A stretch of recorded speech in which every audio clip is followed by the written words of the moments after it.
자, 그게 첫 번째 법에 대한 가르침이고, 두 번째 잠깐 넘어가고, 세 번째 방법은 우리 뭐 염불법, 부처님의 스님들께서 하시는 말씀을, 부처님에 대한 법에 대한 말씀을 우리 뭐라고 하죠?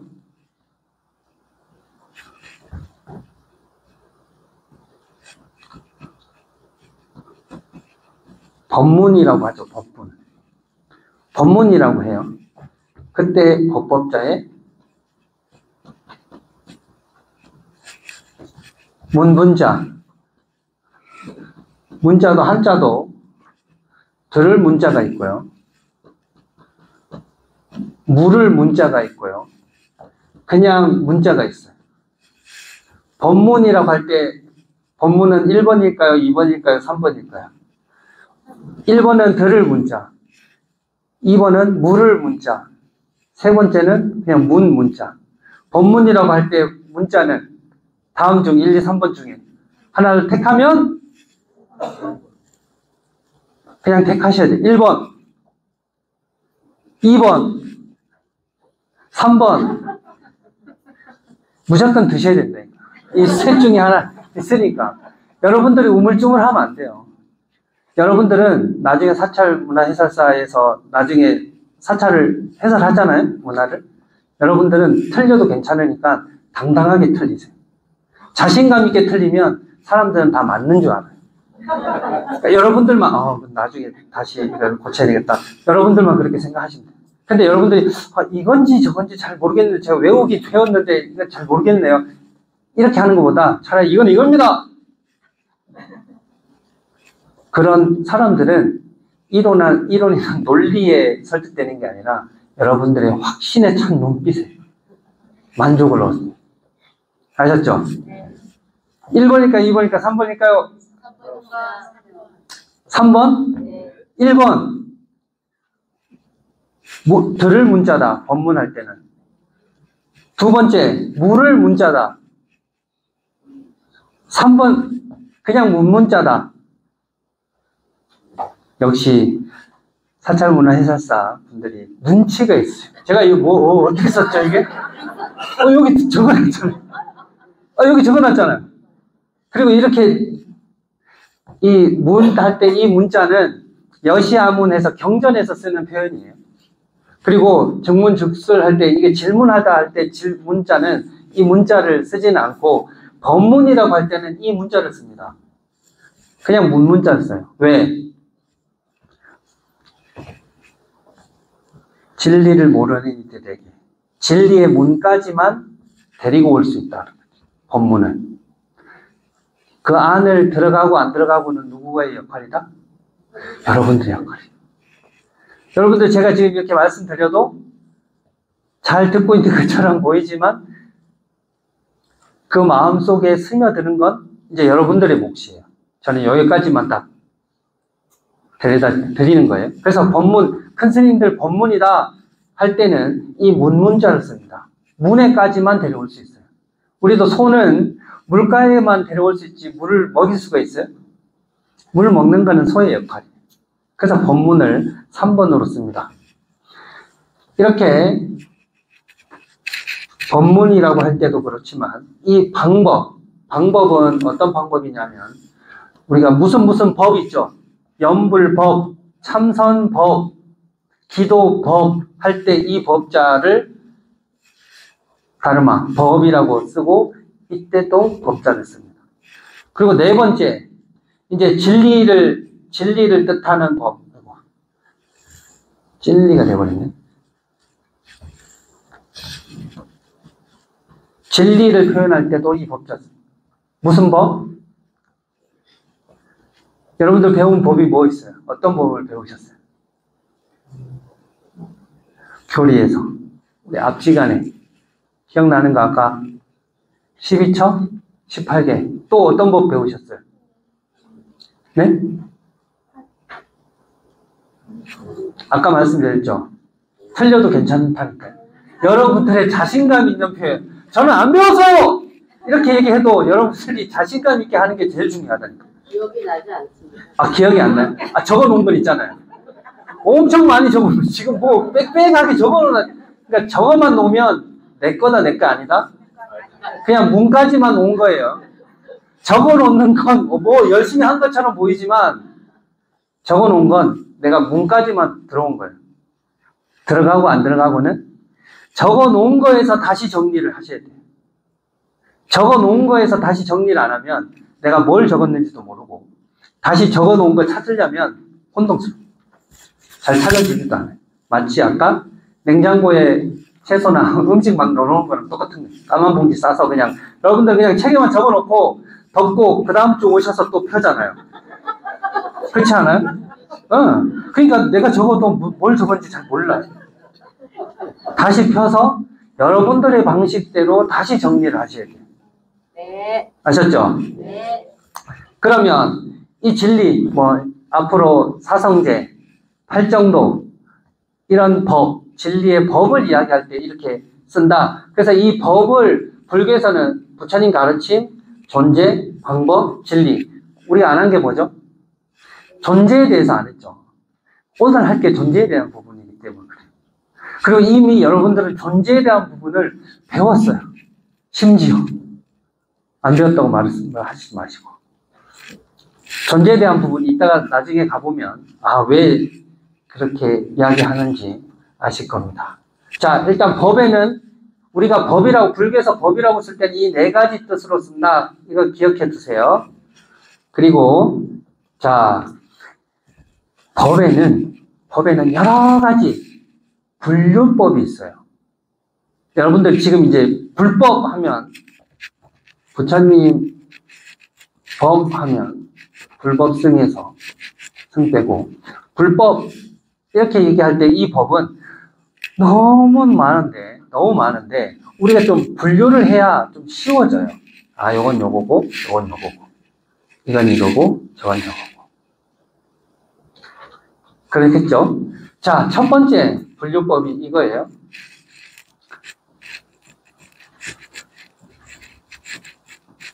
유의의 법과 무의의 법이다. 이런 표현 처음 들어보세요? 처음 들어보세요? 지난주에 하셨어요? 하셨죠? 아, 한 분 있고, 이게, 아, 수업 반이 두 반으로 나눠졌어요. 한 분 있고, 한 분 있고. 유의법, 무의법. 이거 처음 들어보세요? 그쵸, 오늘 처음 듣죠, 오늘. 오늘은 처음 듣고, 전에는 들어봤었는지 모르겠죠? 안 들어보셨어요? 반이 여러 클래스가 있는 거예요. 유의법, 무의법, 이런 큰 기준으로부터 좀 나눌 수 있는 방법들이 좀 필요해요. 무슨 이야기냐? 유의라고 하는 것은 있을 유자에 이 할 위자예요. 그러니까 이것이 함이 있다. 함이 있는 것. 그럼 함이 뭐냐? 조작이 가능한 거예요. 짓고, 만들고, 붙이고, 쪼개고, 이런 것들을 우리가 보통 할 위자라고 씁니다. 할 위. 무엇인가를 하는 것. 무엇인가를 하는 것. 쉽게 얘기하면 동사 생각하시면 돼요. 동사. 가다, 오다, 멈추다. 앉다, 서다, 눕다. 우리가 동작이나 어떤 부분들을 행하는 것. 쉽게 얘기하면 또 같은 뜻으로 행할 행자를 많이 씁니다. 함이 있는 법이 있고, 그럼 무의법은 뭘까요? 함이 없는 법이 있어요. 함이 있다, 없다.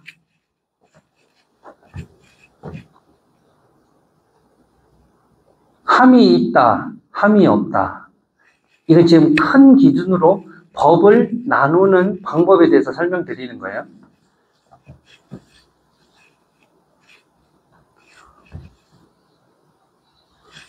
어디 갔지? 유의법, 무의법. 자, 법에는 법을 나누는 큰 기준, 유의법, 무의법. 함이 있다, 함이 없다. 나중에 이 함이라고 하는, 이 함이라고 하는 것들이 결국은 뭘 얘기하냐? 임시, 조건, 하합. 이런 것들 뜻해요. 나중에 이 부분은 다음 주, 이제 연기법 할 때 다시 한번 깊이 한번 해볼까 합니다. 그러니까 일단 임시, 조건, 하합 이런 것들이 있다. 그러니까 함이 있는 법이 있고 함이 없는 법이 있어요. 함이 없는 법. 그래서 이 법은 함이 있는 건 우리가 쉽게 알 수 있죠. 붙이고 쪼개고 우리 헌법, 법률 뭐 이런 거 다 쪼개고 다시 개정하고 바꾸고 할 수 있는 건 다 함이 있는 법이에요. 근데 함이 없는 법은 뭐죠? 함이 없다. 이걸 좀 어려운 말로 하기 전에 얘의 나시를 붙이면 되죠. 얘 반대로 생각하면 되죠. 반대로 임시가 아니라 정시. 네, 임시가 아니라 임시건 임시 조건이 아니라 영구적인 거죠. 항상한 것. 그리고 조건이 아니라 무슨 조건? 무조건. 우리는 관세음보살님은 어떤 조건으로 달려오세요? 무조건이 하잖아요. 항상, 무조건, 그 다음에 화합. 여기서 화합은 이렇게 모여있다는 뜻이에요. 모임. 모여서, 내지는 쌓여있다는 뜻이에요. 쌓임. 모여있지 않고, 쌓여있지 않고,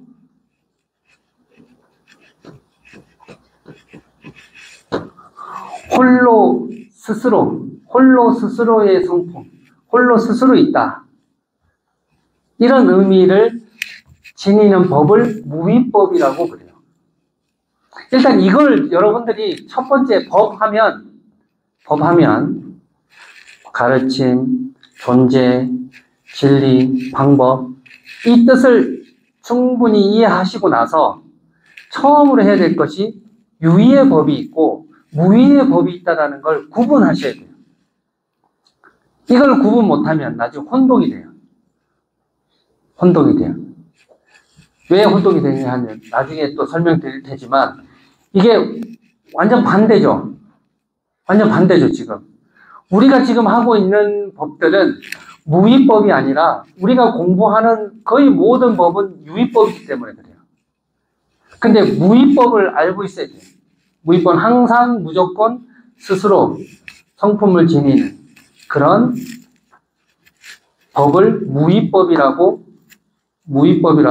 합니다. 무위법. 그럼 예를 들면 유위법은 뭐고 무위법은 뭔지. 예를 들면 무위법은 불교의 목적은 뭐죠? 불교의 목표. 열반,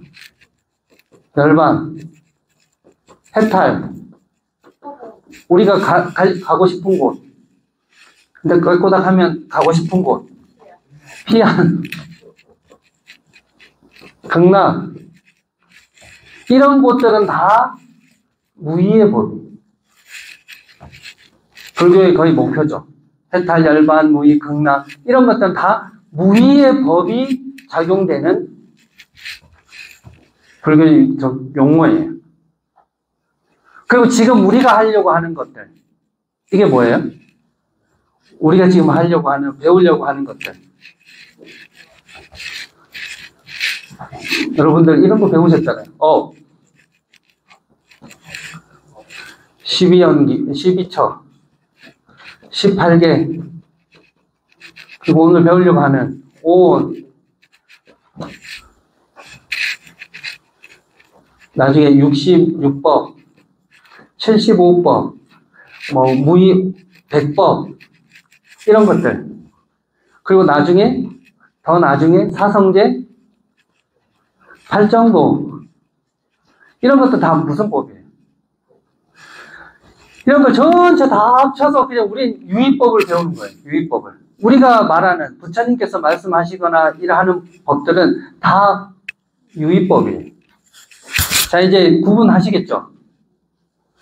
여러분들 이번에 사찰문화해설사 강의에서 열반을 설명 들으신 적 있으세요?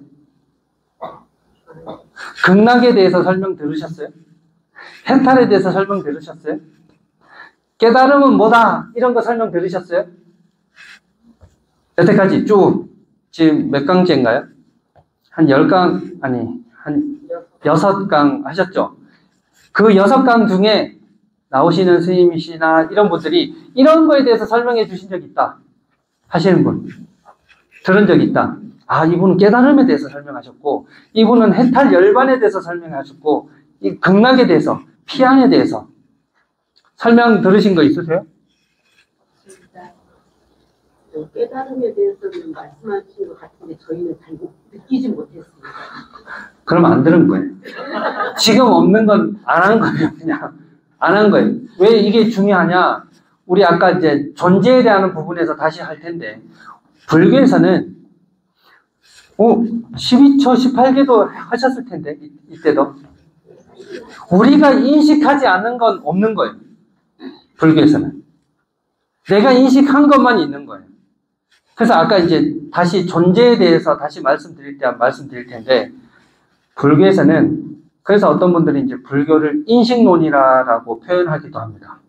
불교에서는 내가 지금 인식하지 못한 건 없는 거예요. 그럼 내가 인식한 게 뭐라는 거예요? 12처 18개에서 배우셨죠? 12처 18개가 무슨 뜻이에요? 이건 지금 뭘 이야기를 하고 있는 건가요? 자, 3초 안에 세상, 그걸 불교 용어로 일체라고 표현했죠. 일체가 뭐냐라고 물었을 때 12처 18개입니다 이렇게 얘기한 거예요. 그걸 배우신 거예요. 그렇죠? 일체가 뭐지? 그러면 일체가 내 눈, 귀, 코, 혀, 몸, 뜻, 색성향, 미촉법, 이거 없는 거 외에 다른 일체가 있었나요? 없었죠? 이것만 일체라고 얘기한 거예요. 바꿔 얘기하면 내가 지금 보고 듣고 느끼고 맛보고 생각할 수 없는 거는 있는 거예요, 없는 거예요? 없는 거라는 거예요. 그게 불교예요.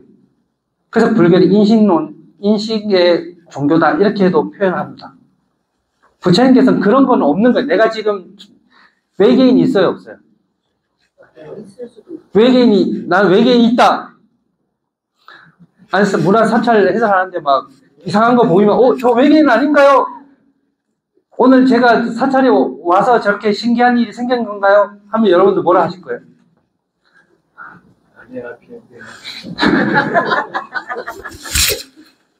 여기 집중하세요. 여기 집중하세요. 지금 저런 거 볼 때가 아니에요. 하면서 뭐라 하실 거예요? 외계인이 있어요, 없어요? 과학적으로는 있다고 봅니다. 설명이 길어지면 모른다 이렇게 표현하시면 돼요. 있다, 없다. 외계인 있다. 있다. 뭐예요? 외계인이 없다. 뭐예요? 나머지는 뭐예요? 외계인이에요? 아니, 손 안 든 분들은 뭐예요? 잘 모르겠다? 잘 모르겠다? 여러분들은 이렇게 단답형으로 있다 아니면 없다로 얘기를 해줘야 된다. 해설사는. 무조건 해설을 해줘야 된다. 없다. 왜? 나는 이렇기 때문에 없다고 생각한다. 문화란 이런 것이다. 그냥 이렇게 뭐라고요? 자신감 있게 하죠. 자신감. 해설은 자신감이에요. 나중에 따라오는 게 수반되는 것들이 지식이고 삶의 지혜고 깨달음이지. 여러분들 자신감 없이 하는 건 여러분들이 제가 자신감 없이 하면 여러분들 설명 들으시겠어요? 안 듣죠? 스님, 제가 막 틀리든 맞든 제가 그냥 하잖아요, 그냥. 그러니까, 스님 하는가 맞는가 보다 하면서 다 계속 적고 있잖아요, 지금. 그런 거 아니겠어요? 마찬가지 여러분들도 나중에 사찰 문화 해설 하실 때도 마찬가지예요. 틀리고 맞고가 중요한 게 아니에요. 그거는 뒤에 수정 보완해야 될 거지, 여러분들 자신감이 중요해요. 몰라도 이건 알 필요 없습니다! 그래, 모르면 잘. 아셨죠? 외계인 있어요, 없어요? 있습니다. 있으면 있는 논리를 대면 되는 거고, 없습니다 하면 저는 제가 못 봤습니다 이렇게 하면 없는 거예요. 그쵸? 없습니다가 더 많으신 것 같아서 여러분들 못 보셔서 없는 거예요. 그쵸? 있습니다 하는 분. 뭐 있다고 하던데요. 그거 말고. 봤어요? 안 받는. 안 봤는데 있는 것 같아요. 부처님 경전에 따르면 우리 지구에 있는 사람들을 뭐라 그래요? 지구인이라고 그러죠. 부처님 전에 삼계설 하셨죠? 삼계설. 삼계 안 하셨어요? 욕계, 색계, 무색계 뭐 이런 거 안 하셨어요? 수미산 해가지고 안 했어요? 아직 안 했어요? 다행이네. 했으면 차라리 다행이네. 그러니까 그런 거 보면 불교의 우주관에 보면 타방 세계가 존재합니다. 타방 세계가 존재해요. 우리 역시도 지구인이면서 우주인이면서 타방에서 볼 때는 외계인. 이해되세요? 당연히 불교적인 삼천 대천 세계를 우리가 전체적으로 조망하는 이 불법의 불자님들 입장에서는 당연히 우리도 지구인이면서 우주인이면서 외계인일 수 있는 거예요. 거기까지만. 그러니까 있다 없다는 그 다음부터의 여러분들이 보다 자신감이라고요. 자신감이라고요. 자, 그렇게 했을 때 일체가 뭡니까? 라고 했을 때 답이 12처 18개예요. 일체가 뭐예요? 다른 말로. 세상 모든 것이라고. 세상 모든 것은 뭡니까? 라고 누가 질문한 거예요. 그럼 뭐라고 대답하시겠어요? 아니, 그렇게 표현을 좀 부드럽게 12처 18개 이렇게 표현하셔야죠. 18보다. 그러니까 세상 모든 게 뭡니까? 이러면 당연히 당황스럽겠죠. 갑자기. 이 세상은 뭘로 되어 있습니까? 어떻게 이루어졌습니까? 그것은 부처님께서는 12처와 18개로 설명하셨습니다. 이거에 대한 답이 12처 18개예요. 그러면 예를 들면 오늘 이제 오온 해야 된다. 오온은 뭐에 대한 질문에 대한 답일까요? 오온은? 오온, 네. 여러분들은 누구입니까?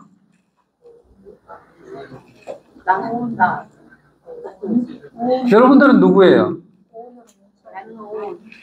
나는 좋아요. 이렇게 자신감 있게 하라고요. 자신감 있게. 틀려도 자신감 있게 하시라고요. 그게 더 중요해요. 틀려도. 나중에 하겠지만 오는 나는 누구인가?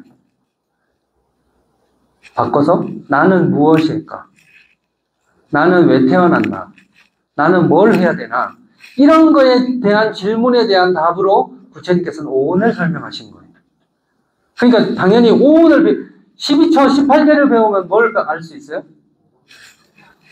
세상 일체 만물에 대해서 알 수 있는 거예요. 일체에 대해서 알 수 있는 거예요. 그리고 오온에 대해서 공부를 한다는 건 나는 누군가, 나는 무엇인가, 나는 왜 태어났는가, 나는 어떻게 살아가야 되는가, 이런 거에 대한 답으로 얘기해 주신 거예요. 그냥 우린 이거 시험 보려고 외우는 게 아니에요. 그 사람들은, 부처님께 질문한 사람들은 시험 보려고 질문한 게 아니에요. 진짜 자신만의 문제에 대한 갈망 때문에 이것에 대한 해답을 찾고 싶어서 여쭤본 거고, 부처님께서는 교리로 설명드린 게 아니라 진짜 그 사람의 어떤 사람인지를 설명하려고 합니다.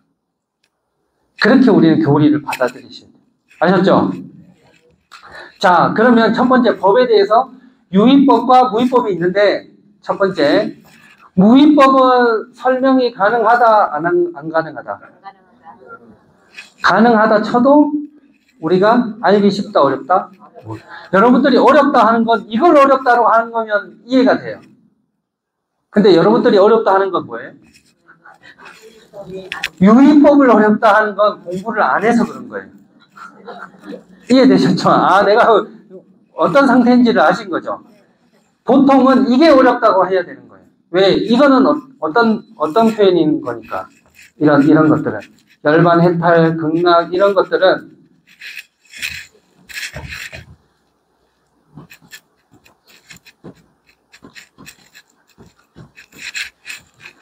우리가 하는 일체는 뭘로 이루어졌습니까? 5원, 12차, 18개, 75법, 100법, 사성제 8정도 이런 것들은 다 분별. 분별이라는 또 다른 표현으로 우리 생각은 말로 표현할 수 있고 행동으로 표현할 수 있는 거예요. 그래서 생각이 바라야 말이 바로 나오고 바른 말을 많이 해야 좋은 말을 많이 해야 좋은 행동에 영향을 미친다 해서 신, 구, 의 이것을 우리 배웠죠 이미. 신, 구, 의를 세 가지 업이라 그래서 3업 배웠죠? 배웠죠? 아닌가? 써놓으셨죠? 찾아보세요. 써놓으셨죠? 잘 적어 놓으셨을 거예요 아마. 그래서 생각하고 말하고 행동하는 건 무슨 법? 업이 표현하는 유의법이에요. 그러니까 우리가 이야기할 수 있고 들을 수 있고 생각하고 말하고 행동할 수 있는 거예요. 그런데 이 열반, 해탈, 깨달음, 극락 이런 것들은 분별할 수 있는 거다. 분별할 수 있는 게 아니다. 분별할 수 없다. 그러면 생각할 수 있다 없다. 생각하기 어렵다. 그래서 뭐라고 얘기를 하나요? 불가사의하다. 말할 수 있다 없다. 말할 수 없다. 이런 것들은.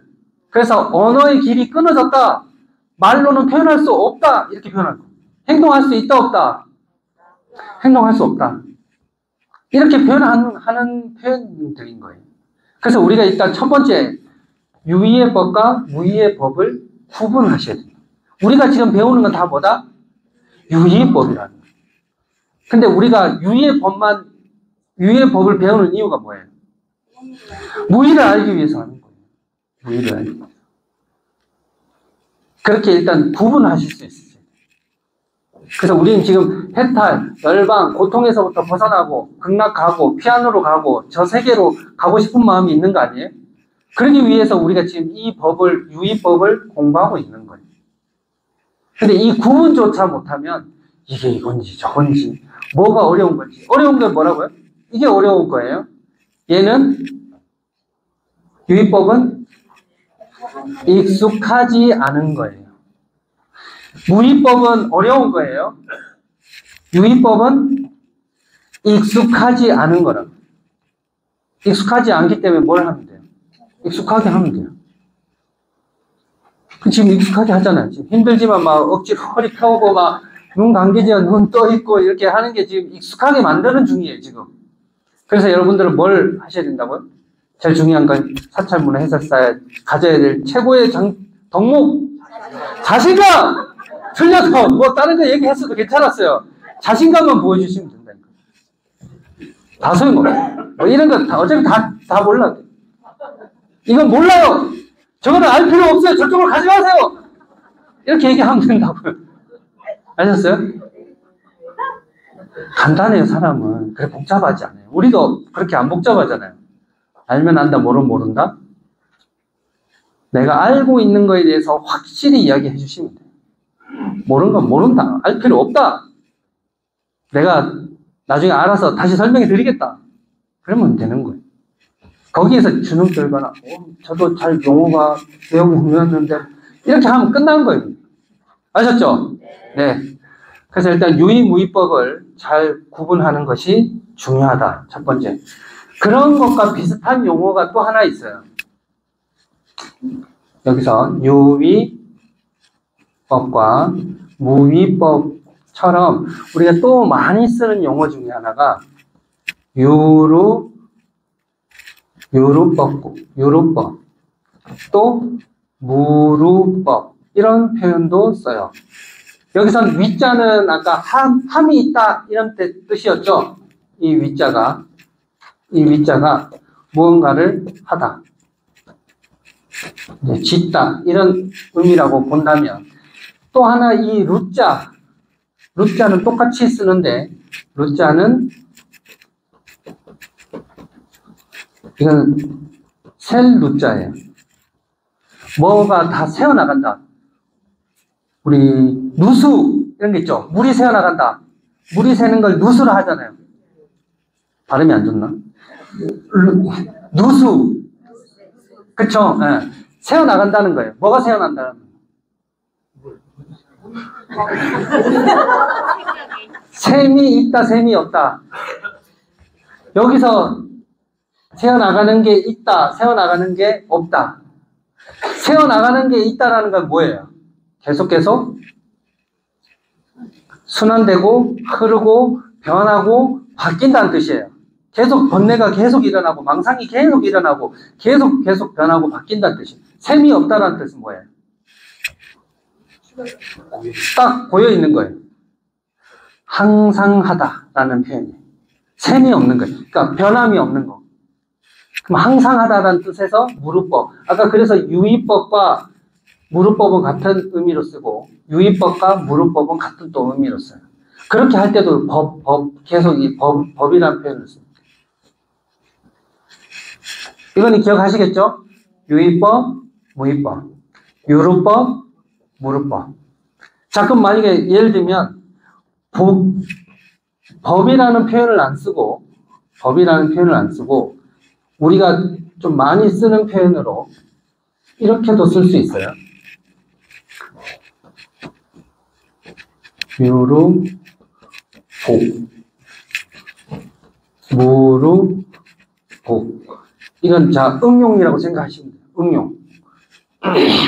더 나가면 또 다른 표현으로 유루, 공덕, 무루, 공덕. 자, 이렇게 쓰면 무슨 뜻일까요?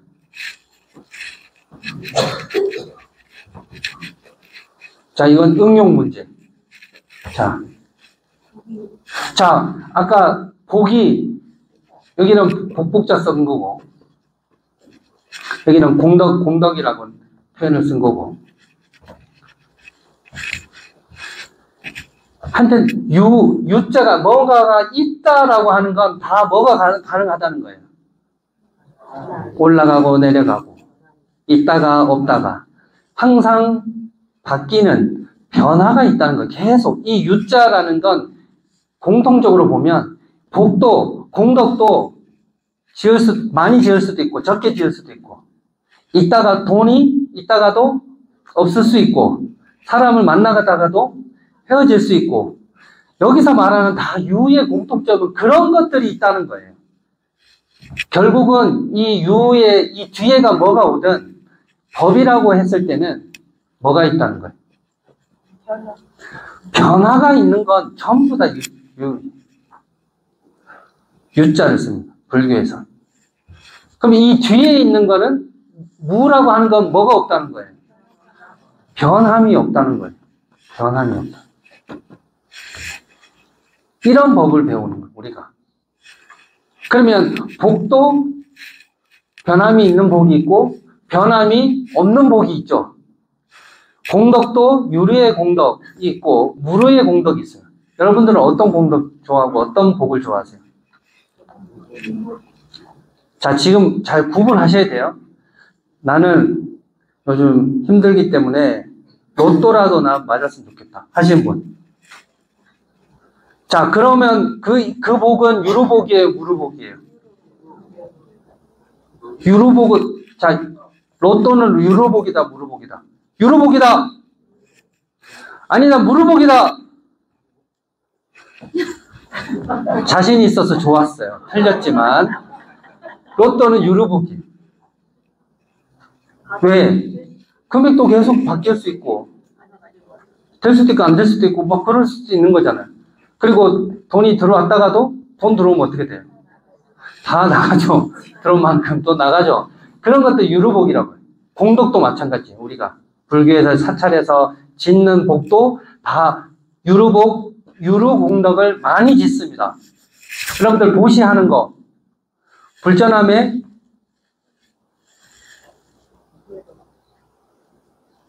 돈 넣는 건 유로복이에요, 무로복이에요? 유로복이라는 건 무슨 뜻이에요? 증감이 있고 변화가 있을 수 있다는 거예요. 변화가 있을 수 있어요. 근데 여러분들은 유로복 받고 싶어요? 무로복 받고 싶었어요? 왠지 이게 좋아 보이죠? 뭔가 이게 더 있어 보이죠? 이게 무르공덕, 무로복이 더 좋아 보이잖아요. 그렇지 않나요? 왜? 여기는 한 번 들어오면 그냥 늪이요. 그냥 빠져나갈 수가 없어. 이런 복을 좋아하겠죠. 아무래도. 그래서 여러분들도 지금 문화, 사찰, 문화를 해설하는 복은 유로복이에요, 무로복이에요? 유로복을 짓는다. 무로복을 짓는다. 하면 안 된다니까. 둘 중에 하나 그냥 나는 유로복을 짓겠다. 나는 무로복을 짓겠다. 이 사찰 문화, 나 지금 공부하는 이런 건 다 무로복이고 무로공덕이야. 그러면 대부분 나머지 분 다 유로공덕이에요. 왜냐하면 내가 잘 배워서 열심히 해서 해설을 잘 해가지고 내가 이렇게 해가지고 사람들한테 이렇게 해줄 거야. 이런 건 다 있다 없다 변화가 되는 거죠. 변화가 되는 거예요. 이런 것들은. 스킬이라든지 내가 외운 양이라든지 공부한 거 이런 것도 계속 변화하지. 근데 무로공덕을 지으려면 어떻게 해야 된다?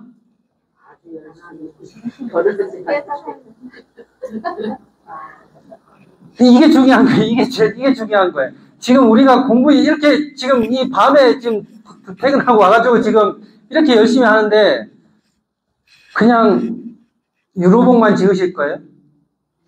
여러분들 사찰 가면 기와장 한 장에 10,000원 쓰면서 뭐라고 적어요? 건강하고. 거기 보면 대부분 기하불사 앞에 뭐라고 붙여져 있어요? 소원 성취, 뭐 건강 발언, 이렇게 하세요.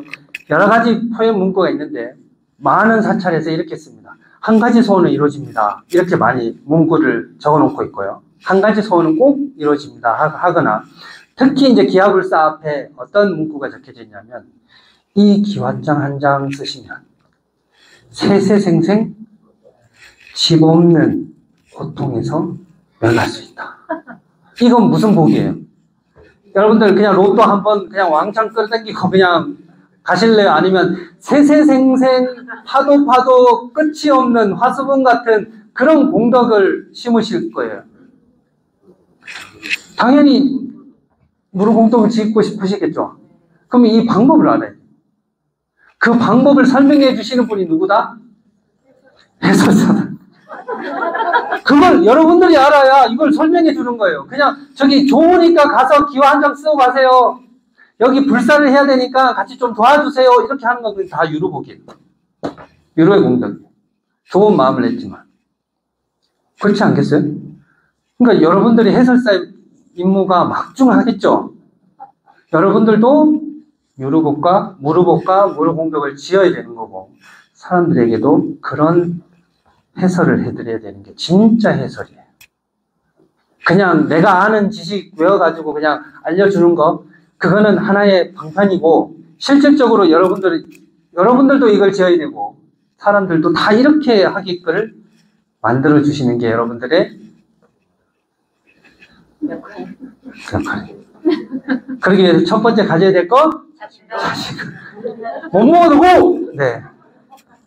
일단 8시가 됐기 때문에 잠깐 쉬셨다가 다시 자신감 충만하시고 또 뵙도록 하겠습니다.